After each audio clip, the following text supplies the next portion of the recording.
Rahim with Abdullah Mason. Man, it is always a pleasure to talk to you, and I say always like we've been talking for years. The truth is, I came to your career and watching a little bit late. I got to credit Sean Zettel. He kept telling me, you got to look at Abdullah. Did you watch the undercard? Have you seen the Abdullah fight? And you know what I mean? Like, I watched the main event, I watched the co-mains, and I was skipping through your fights, not intentionally, but not knowing that I was missing a star on the undercard. So shout out to Sean Zettel. And as soon as I actually took that advice and started reviewing your career and your fights, I'm amazed. I was, taken by what you're able to do in there. And now I see you on a bigger stage in a big city on a massive card. I mean, how does it feel now to be starting to get the attention and notoriety of what you're able to do in the ring?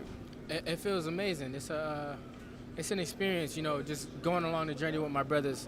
So I feel like anybody else watching, if they haven't seen me fight, they feel how you felt when you first tuned in. So, everybody watching, I feel like y'all got to do the same thing. Make sure y'all tune in, and it's going to be a huge thing for me, November 22nd, to grab that world title and bring it back home. Now, this is no kind of build a career record kind of fight. You're in there against a real operator, and you fought twice at 10 rounds so far? Yeah, I only fought twice in 20 rounds. I started to 0 in an 8-round fight, in an 8-rounder, and I'll be, closing it in a world championship fight. So I can't wait. Now, a talent like yours, you would be thought you'd move him carefully. You take your time. There's no rush. You're a young man. Why move so quickly into this type of competition in just your third 10-round fight? Everything happens at its proper time, and right now it's the right time for it. It's the perfect time for it, and. I worked my way up to rank number 2 and rank number 1 in the division. So for me to contend for the world title, it's happening at its perfect time. Both you and Sam would be considered regional fighters at this stage. You fought around your own countries. This is the first time that both of you probably on the global stage. You'll be in Riyadh. What do you have that he doesn't? What brings you through? Because only one of you guys will come through and say, you know what, I'm a global fighter now. I feel like I have my team. He has a great team as well, but I feel like, my brothers, they'll be the ultimate say-so in, how things play out. My father, and just the preparation that I have, the focus that I have inside the ring, and the way I can adjust to certain things, inside the ring, the way I can adjust to a fighter. So I feel like that ultimately will lead to me coming out on top.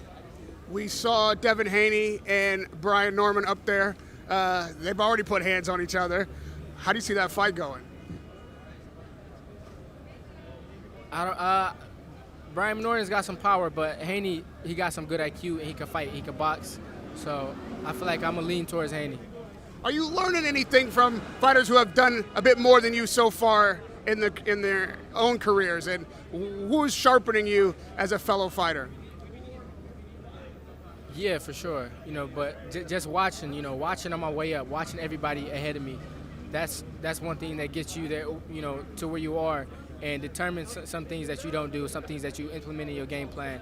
So I feel like just watching, everybody ahead of me and taking heed to my father. He's, the biggest, positive force inside, my training camp as well as my brothers. So, that ultimately just, it's a huge plus for me. And Shakur Stevenson will be taking center ring in just about 48 hours. Again, he's in with William Zepeda, a definite tough operator. How do you see that fight going? I feel like Shakur got it. I think Shakur gonna take it. Why? I feel like he got a good skill set. He got a good skill set. He got great defense. He sees good shots. So I think he's gonna let his hands go and ultimately come out on top. When you think about your career and the trajectory, like we say, this is a big step-up fight. Assuming you're victorious, as I know you expect to be, where do you see your path to a world title? I mean, this is it right here. This is it right here. November 22nd, me versus Sam Noakes is going to be the first step. And I'll be up there with the other title holders. So that'd be, possibilities for other fights being made with other title holders in my division. And that's going to be, this is just me kicking the door in, opening it up, for the rest of my career. There will be people who see you for the first time on November 22nd who are just learning your name. When they're watching you in there, what do you want them to be watching for? What makes you special?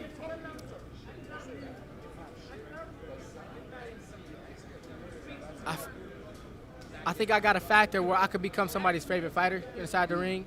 So I think I have a lot of similarities.